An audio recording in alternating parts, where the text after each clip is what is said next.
My name is Teresa Callahan. I am 37 years old.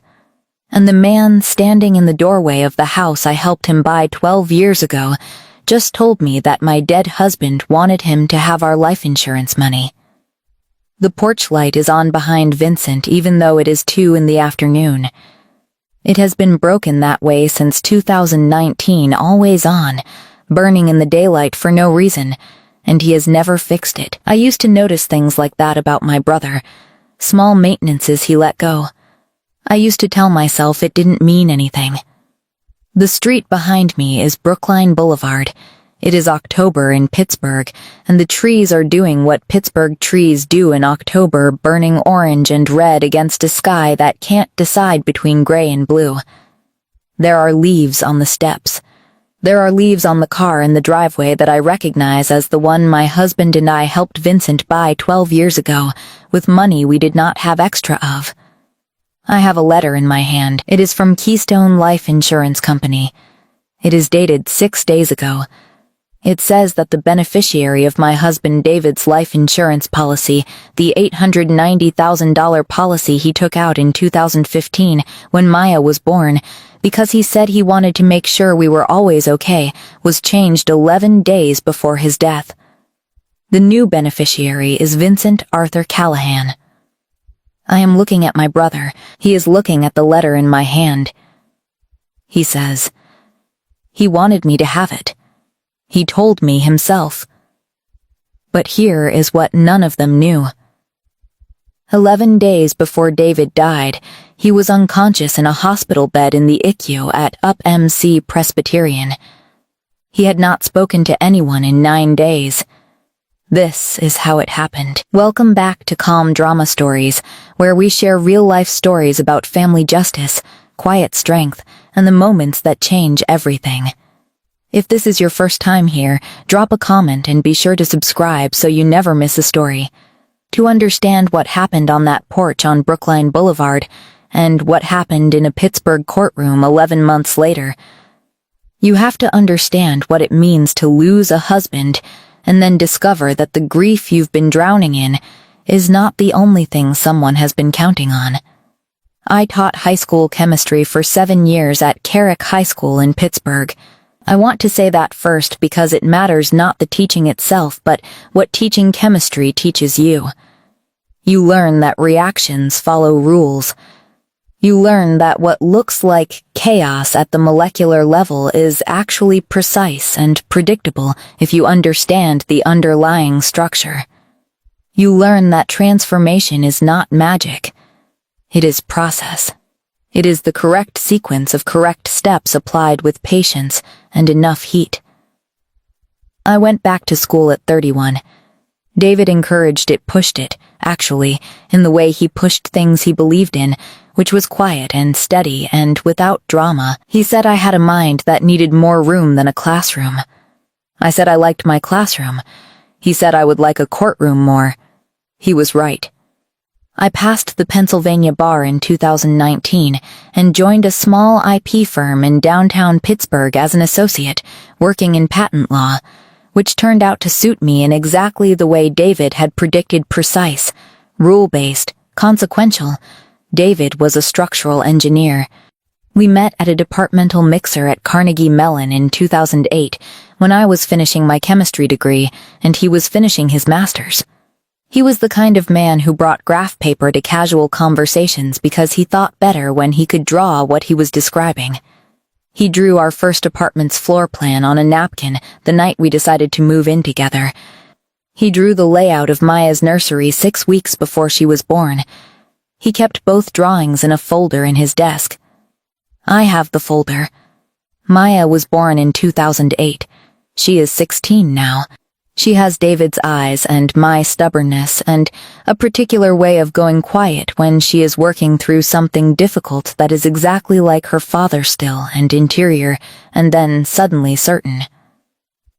She has been doing her father's quiet since the September he died. I have watched it happen, and I have not tried to talk her out of it, because I know what it is, and I know it has to run its course. David died in September, 14 months ago. He had a brain aneurysm. He was 41 years old. He was making coffee on a Tuesday morning and he was gone in 4 days. I was with him for all 4 days, and for most of them he could not speak, and I held his hand and talked to him about things that did not matter. A movie we had seen the month before, a restaurant we had been meaning to try, a trip to Maine we had been planning for the summer. I do not know if he heard any of it. I talked anyway. Vincent is 4 years older than me. He is 41. He has lived in Pittsburgh his whole life, 3 different neighborhoods, always moving to something slightly nicer than the last thing, always slightly short of what he needed to get there on his own. He sold cars for a while. He did vac installation for a while. He has been doing something in property management for the last 4 years that he describes differently depending on who is asking. He has needed things from people his whole life, and he has always found a way to frame the need as something else. When our mother died in 2014, Vincent cried for 3 days. I mean that literally 3 days of genuine grief, visible and deep, the kind that surprised people who thought they knew him. I sat with him through it. I held his hand through the worst of it. I knew that boy. I had known him my whole life. I thought I knew what he was. David liked Vincent. Or tolerated him. The line between those two things was something David navigated with characteristic patience. He lent Vincent money twice, both times in amounts that were described as temporary. Neither was returned.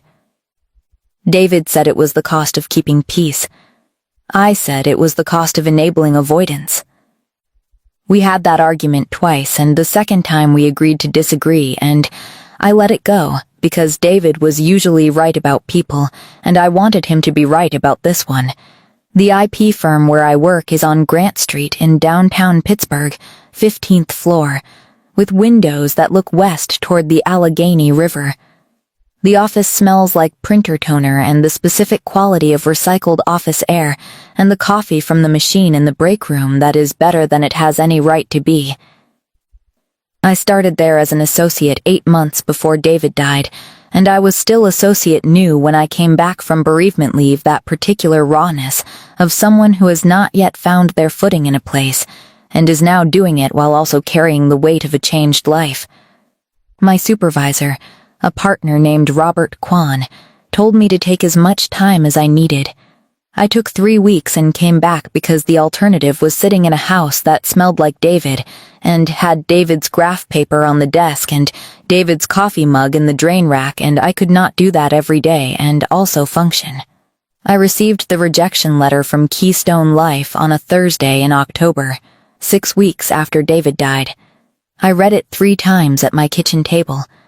Then I read it a 3rd time, very slowly, looking specifically at the date on the beneficiary change form.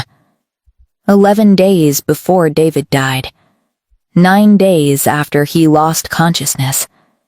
I knew this because I had been there. I had signed the visitor log every day. I put the letter down. I sat for a very long time. Then I put on my coat and drove to Brookline Boulevard.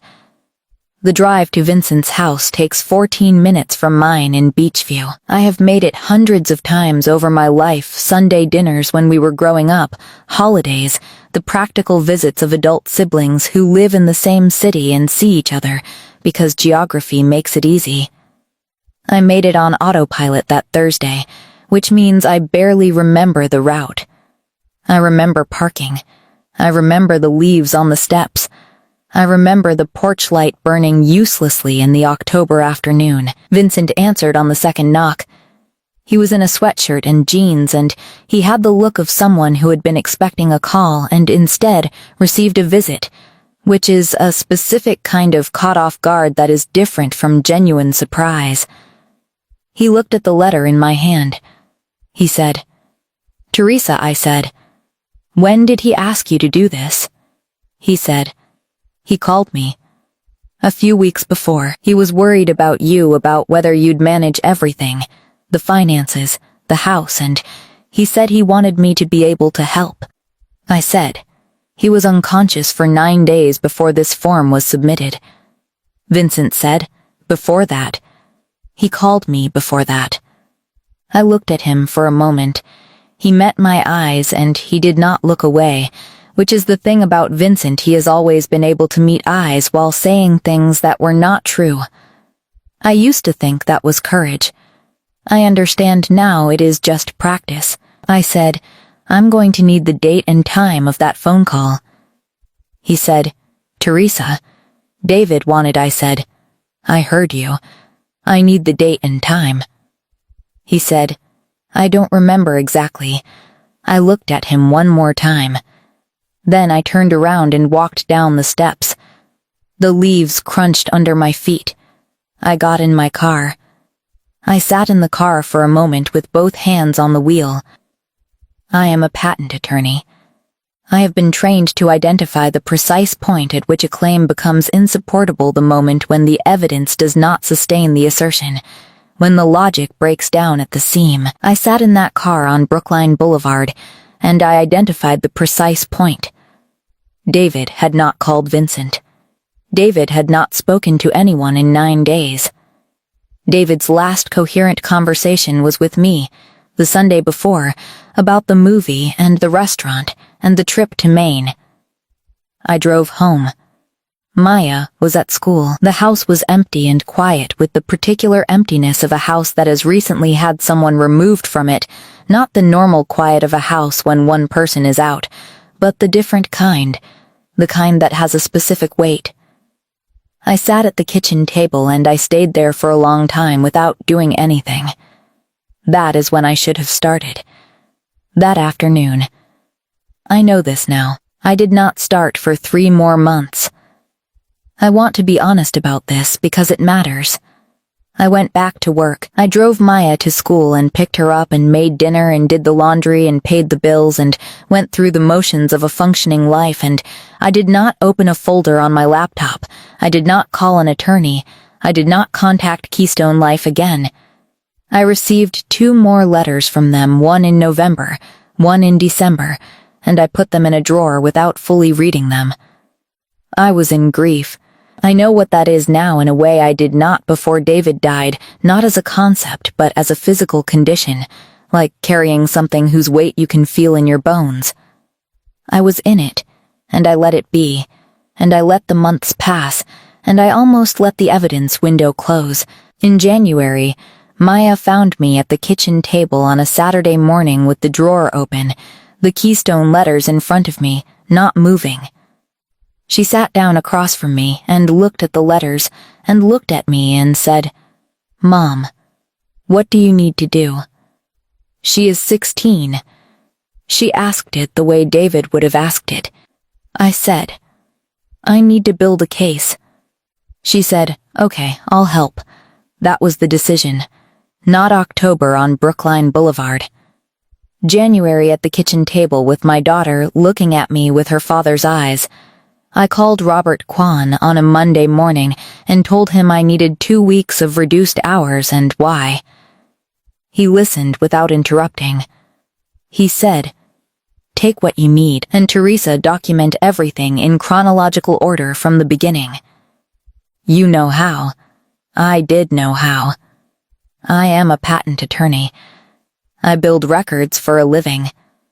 The first thing I needed was the hospital visitor log from UpMC Presbyterian for the 11 days between David losing consciousness and the date on the beneficiary change form. In Pennsylvania, a spouse has standing to request medical records including facility access logs for a deceased patient. I submitted the request on a Tuesday. The records arrived in 10 days.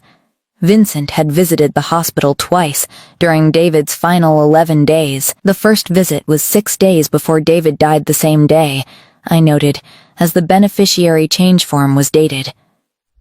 The second was 2 days later. Both visits were logged as solo, no other visitor present. I had been there every day.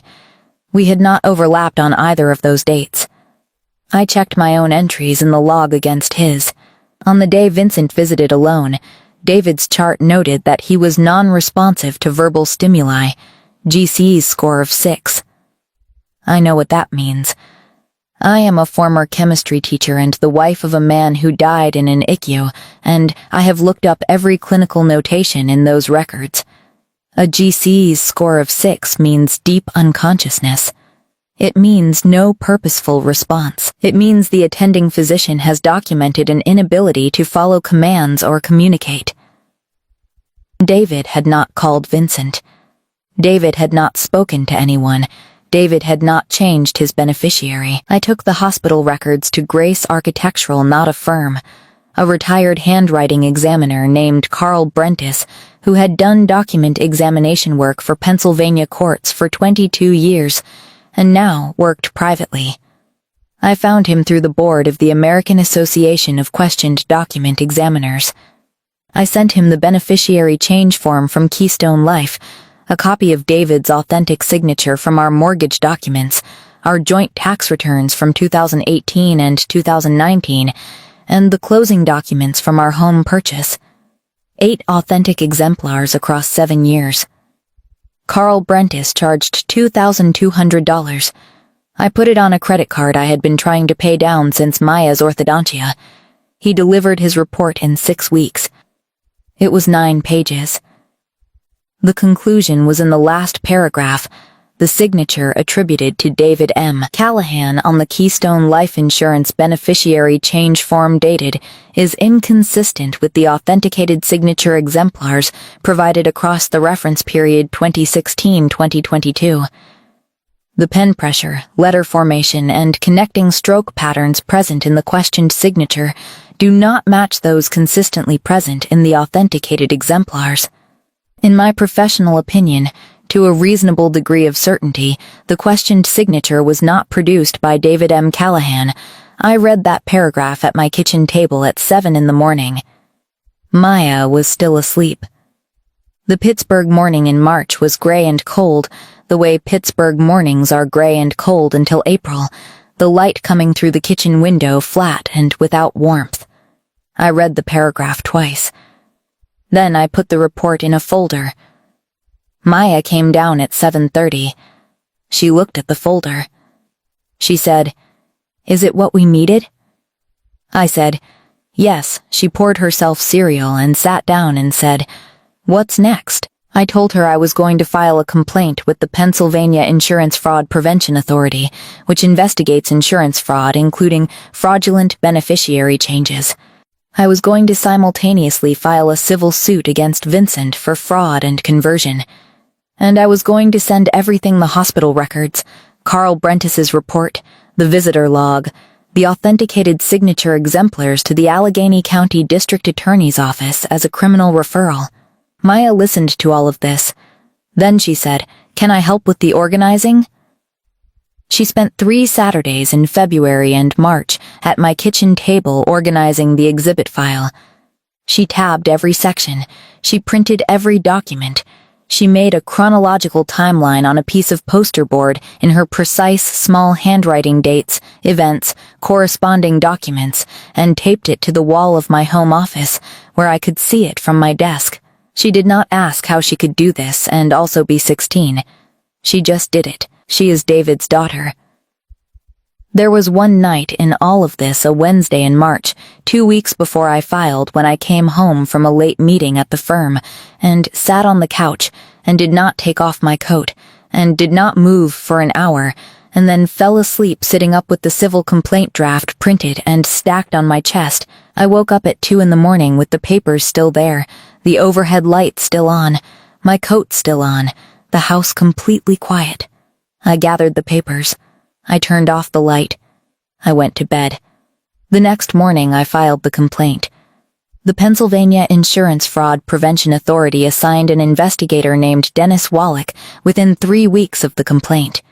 He called me on a Thursday afternoon. He asked thorough questions in the flat, methodical way of someone who does this every day and has learned that patience produces more than urgency. I answered every question with a document reference. By the end of the call he said, "Ms. Callahan, you've done significant work here." I said I was a patent attorney.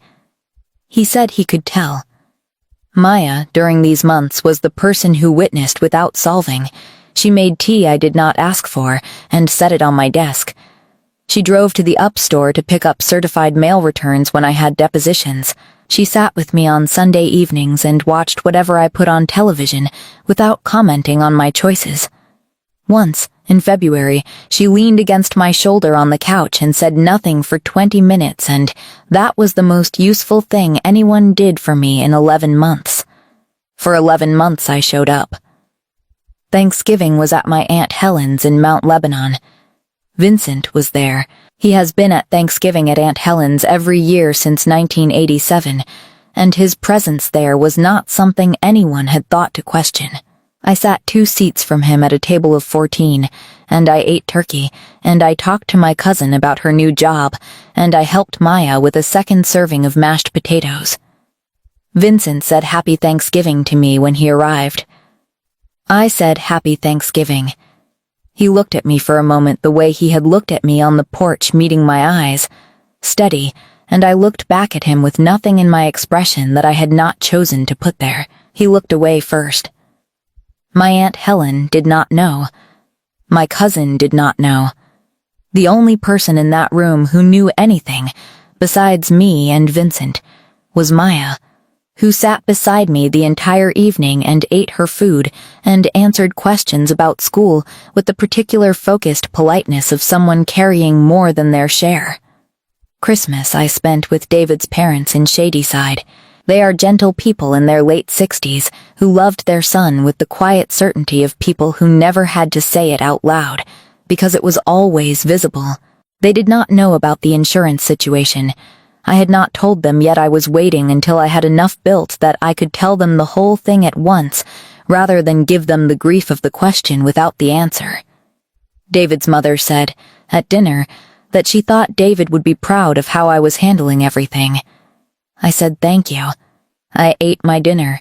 I looked at the chair where David would have sat, and I let myself feel that for 30 seconds, and then I put it away and asked David's father about his garden. There was a moment in April that was the hardest. I ran into Vincent at a gas station on West Liberty Avenue. He was at the pump next to mine. We saw each other at the same moment. He said, "Teresa." I said, "Vincent." He started to say something else, and I put my credit card in the pump and looked at the numbers on the screen and did not look at him again until I heard his car pull away. I sat in my car for a few minutes after that. I thought about the porch. I thought about he wanted me to have it. I thought about a GCS score of 6 and what it means and what it does not permit. Then I drove home. If this story is hitting close to home, hit that subscribe button and drop a comment below. Your story matters too. The call from Dennis Wallach came on a Tuesday morning in July. I was at my desk on Grant Street, reviewing a patent filing when my cell phone buzzed. He said, "Miss Callahan, the authority has completed its preliminary investigation. We're referring the matter to the Allegheny County District Attorney's Office for criminal charges. I wanted you to hear it from me before the notification goes out." I said, "What charges are they looking at?" He said, "Insurance fraud, forgery of a legal document, and theft by deception. The DA's office will make the final determination, but our referral supports all 3. I said, "When does Vincent get notified?" He said, "His attorney should receive the referral today." I said, "Okay, thank you, Mr. Wallach." He said, "Miss Callahan, the work you did on the documentation made this referral possible. I've seen cases like this go cold because the surviving spouse didn't have the records. You had everything." I said, "I know." I put my phone down on my desk. The window to my left showed the Allegheny River, flat and gray-green in the July morning. A barge was moving east on the water, slow and heavy and steady, the way barges move. I watched it for a moment. I thought about David drawing floor plans on napkins. I thought about the folder in his desk with the apartment layout and the nursery plan. I thought about him standing in the EQ for 4 days with a GCS of 6, while his brother visited alone and left with a form. I thought about Vincent's voicemail. He had left it 2 weeks after I filed the civil suit in April. I had not called him back, but I had listened to it 3 times. His voice on the message was not the voice of the man on the porch. It was a younger voice, uncertain, apologetic in the way that is not yet apology, reaching for something he could not name. He said he knew what he had done. He said he was sorry. He started a sentence about needing money and stopped it. Then his voice changed slightly lower, less composed, and he said, "I miss him too, Teresa. I know you don't believe that." I did believe it. That was the thing. I believed it, and it did not change the GC's score of 6 or the visitor log or Carl Brentis's 9 pages. I listened to the voicemail a 4th time that Tuesday in July. Then, I put my phone in my bag and picked up the patent file and went back to work. That evening I told Maya. She was at the kitchen table doing homework. I said, "The DAW referral went through today." She looked up. She said, "Okay." I said, "It's going to get harder before it gets better." She said, "I know." She looked at me for a moment with her father's eyes, steady and clear. "We built the whole thing, Mom. It's going to hold." Vincent was charged in September 13 months after David died. Insurance fraud, forgery, theft by deception. His attorney entered a not guilty plea at the arraignment. The civil suit was proceeding on a parallel track. The civil hearing was on a Thursday in November. Pittsburgh in November is the particular gray of a city that has accepted winter without negotiating. The courthouse on Grant Street was 2 blocks from my office, which meant I had walked past it every day for 2 years and had never been inside it in the capacity I was entering it that morning. My civil attorney, a woman named Louisa Park, who had handled insurance fraud cases for 16 years, was precise and unhurried in the way of someone who has stopped being impressed by opposing counsel's confidence and is only interested in what the documents say. Vincent's attorney, a man named Gerald Marsh, argued that the beneficiary change reflected David's verbal wishes and that the form had been completed with David's knowledge and consent during a period of cognitive clarity that the medical records did not fully capture. Louisa set Carl Brentis's report on the table. She set the hospital visitor log beside it. She set the GC's documentation, 3 days of attending physician notes, all recording scores between 5 and 7, all recording non-responsiveness to verbal stimuli in a stack beside those. She said, the form was submitted on a date when the deceased's attending physician documented a Glasgow Coma Scale score of 6, with no response to verbal stimuli. Mr. Callahan could not have expressed verbal wishes on that date. He could not have expressed them on any date in the preceding 9 days. The forensic document examiner's report, authored by a professional with 22 years of court-certified experience, finds with reasonable scientific certainty that the signature on the beneficiary change form was not produced by David Callahan. She paused. There is no version of events consistent with both the medical record and the defendant's account. Gerald Marsh made 2 arguments. Louisa answered both with documents already in the file.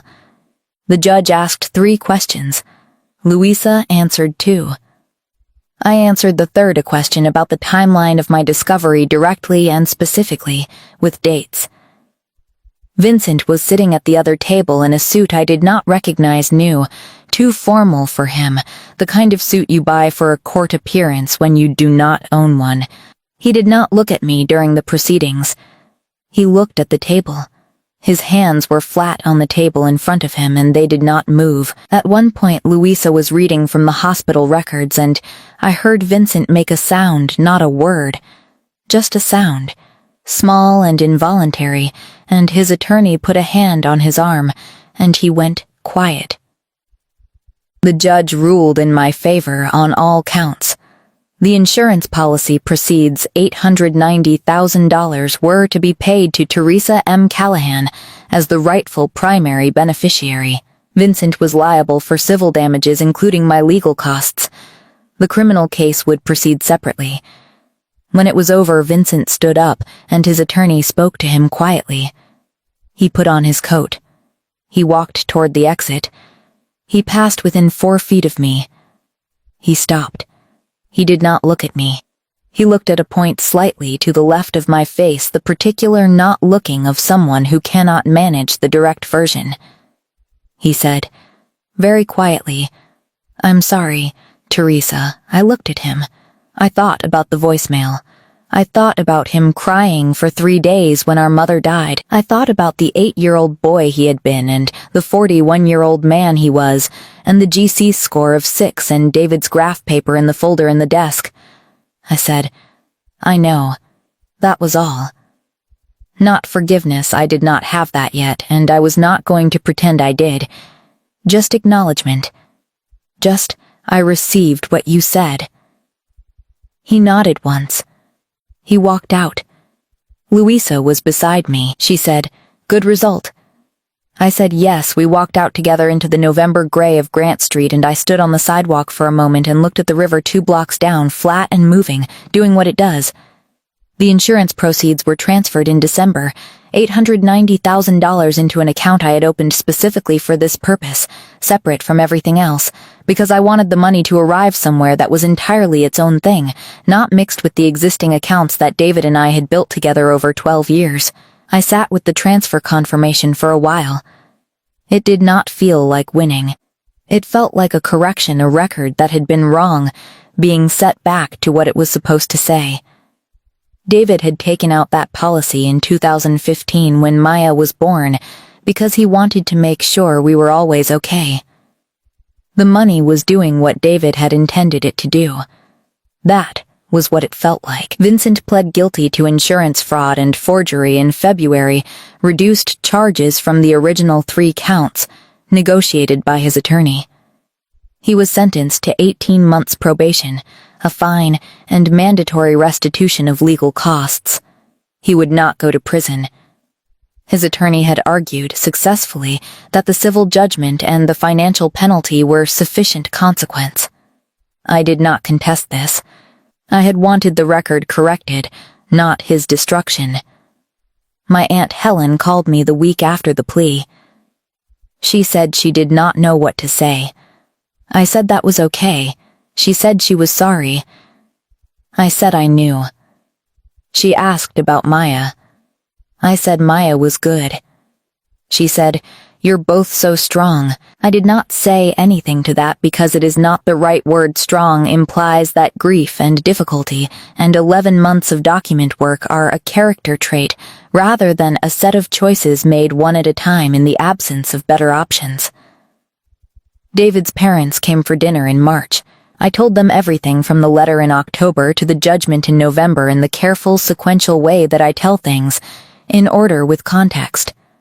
David's father listened with his hands on the table, very still. David's mother cried once, quietly, and then stopped and listened. When I finished, David's father said, "He would have done the same for you." I said, "I knew."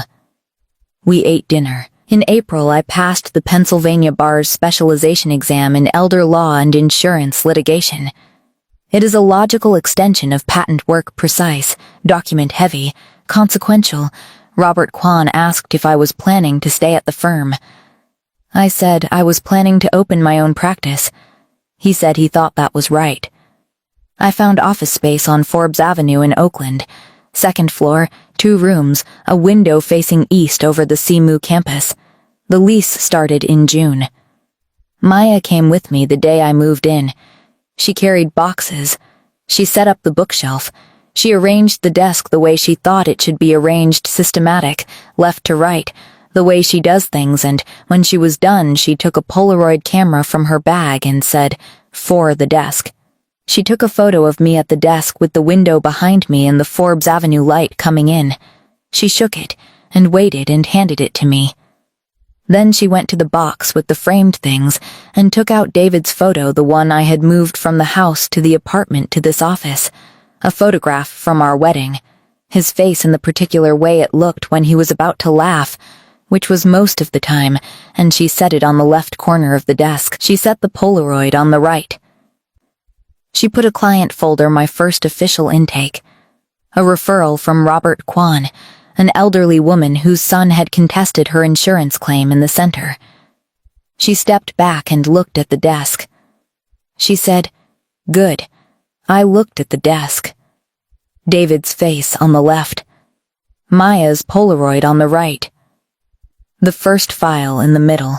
The east light was coming in clean and clear over the Simu rooftops, and it was June in Pittsburgh, which means it was finally, briefly, warm.